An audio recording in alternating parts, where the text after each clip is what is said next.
Hello family, welcome back to my new blog. কেমন আছেন আপনারা সকলেই? আশা করি ঠাকুরের আশীর্বাদে সকলেই অনেক ভালো আছেন। দেখুন, এই যে গাছে কি বড় বড় আম হয়ে গেছে। অনেক গাছে কিন্তু এখনও সবে বোল, আমের কিছুই আসেনি, কিন্তু এটা গোলাপ খাস আম। এই গাছগুলো কি বড় বড় আম হয়েছে, কি ভালো লাগছে দেখতে। এটা কিন্তু আমাদের গাছ না, পাশের বাড়ির।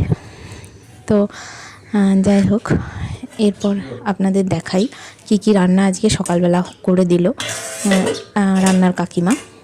তো এখানে পাবদা মাছ আছে অল্প করে, আর আছে এখানে ভেন্ডি তরকারি, এখানে আছে বিট ভাজা, আর এখানে রয়েছে ওই যে উচ্ছে আলু সিদ্ধ ওটা।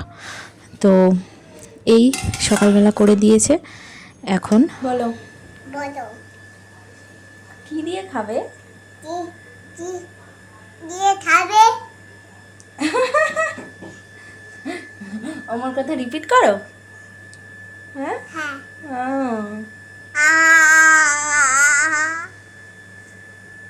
চলো আমরা খেয়ে নিই। এরপর দেখুন, এই যে আমি না আজকে মটন রান্না করব। আজকে রবিবার দিন, আমাদের অনেক দিন পরই আজকে মটন হবে। এই যে মটন নিয়ে আসা হয়েছে, তো আমি রান্না করছি। এই যে এখানে আলুটা ভেজে নিয়েছি, তারপরে এখানে এই যে পেঁয়াজটাও ভেজে নিচ্ছি। আর মটনটা তো অনেকটাই, এটা হতে কষতে অনেকটা সময় লাগবে। আর ছেলে যেহেতু মটন খায় না, সেই জন্য ওকে আমি ওর জন্য রান্নার কাকিমা পাবদা মাছ করে রেখেই গেছে। আর মাংসটা সবসময় আমার হাতেই খেতে চায়, কারণ রান্নার কাকিমা রান্না করা মাংস কেউ খেতে পছন্দ করে না, সেই জন্য সবসময় আমিই করে থাকি। তোমার কথা শুনে দাঁড়ালো।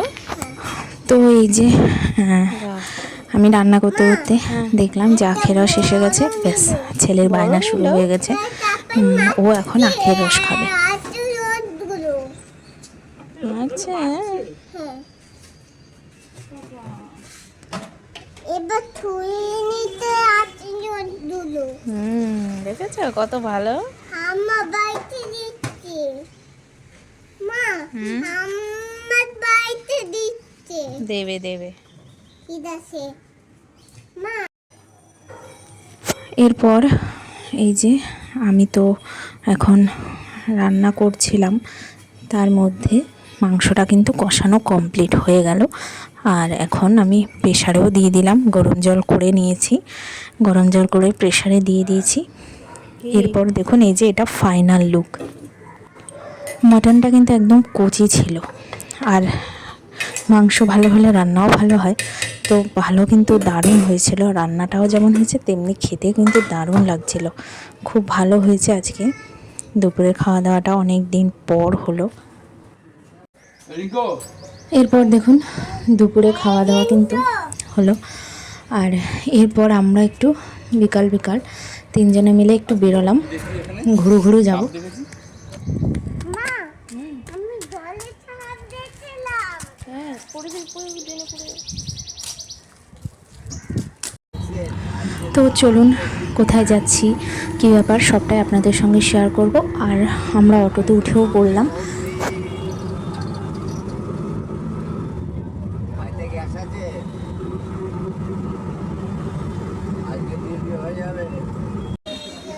এরপর আমরা আসলাম একটা মন্দিরে, এটা শীতলা মায়ের মন্দির। আর এই শীতলা মায়ের মন্দিরের ভিতরে কিন্তু এখানে হনুমান মন্দিরও আছে। আর এই যে এখানে শীতলা মায়ের মন্দিরটা আর কি। তো এখানে এই মন্দিরটা খুবই জাগ্রত, আর এখানে লাইনও পড়েছে প্রচুর। তো আমরা লাইনেও দাঁড়িয়েছি, লাইনে দাঁড়িয়ে মায়ের দর্শন করলাম, খুব ভালো লাগলো। এরপর এই মায়ের মন্দিরের পাশেই না আরও একটা গঙ্গার ঘাট আছে। তো এই জায়গাটায় আমরা আসলাম। আর এখানটাও দেখছি অনেক অনেক মন্দির চারিদিকে, কিন্তু এই মন্দিরগুলো না বন্ধ হয়ে আছে, সেজন্য ঢুকতে পারিনি। মনে হয় পুজো হচ্ছে, এখন আর হয় না, এগুলো অনেক পুরানো আমলের, সেরকমই বানানো। কিন্তু আর একটু মেঘমেঘ করে এসছে, জায়গাটা যে কি সুন্দর লাগছে কি বলবো। দেখুন চারিপাশটা, এইদিকে আরেকটা মন্দির, মানে চারিদিকে শুধু মন্দির আর মন্দির। আর এখন এই যে চলুন আমরা গঙ্গার ঘাটে যাই।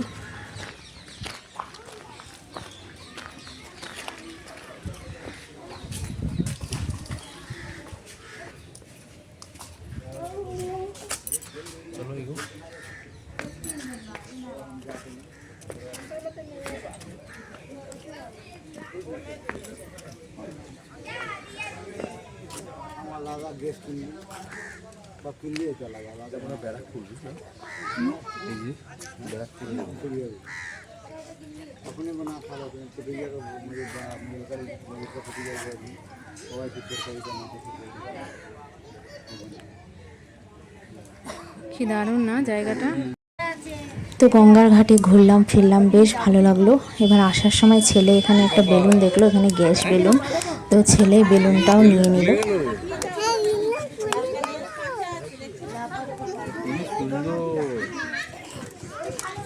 অল্প করে দড়ি দিন। এরপর কি হয়েছে, শুরু হয়ে গেল বৃষ্টি। আমি কোথায় দাঁড়াবো, সামনেই এখানে একটা রেস্টুরেন্ট ছিল, তো ভাবলাম যে এখানেই আসি। আর যেহেতু আজকে কিন্তু আমরা ঘুরতে এসেছি, মন্দিরে কিন্তু পুজো দেওয়া হয়নি, তো ভাবলাম যে পুজো দেওয়া হয়নি, এমনি ঘুরেছি চারিদিকটা, তো সেই জন্য এখান থেকে কিছু খাওয়া দাওয়াও করে নিই। তো ছেলে চাউমিন ছাড়া তো কিছুই বোঝে না, ছেলেকে চাউমিন দেওয়া হলো, আর আমরা একটা এগরোল নিয়েছি, আর চাউমিনটা হাফ প্লেটই নিয়েছি, কারণ বেশি খেতে পারবো না। আর এখন সন্ধ্যা অনেকটা পেরিয়ে গেছে, ছেলেরও তো সন্ধ্যা থেকে কিছু খাওয়া হয়নি, তাই ওকে চাউমিন দিলাম। এরপর আসলাম একটু মাসকাবারি কেনাকাটা করব। তো এখানে এসে তো ছেলের বায়নার শেষ নেই, এইটা না ওইটা, এটা না ওইটা করে যাচ্ছে দুষ্টুমি। আর একবার ফ্রুট জুস নেবে, একবার লিচি ড্রিঙ্কস নেবে, কী যে করবে ও বুঝে উঠতে পারছে না। তো যাই হোক, আজকের ভিডিওটা এই পর্যন্তই। আপনাদের কেমন লাগলো কমেন্টস করতে ভুলবেন না। টাটা।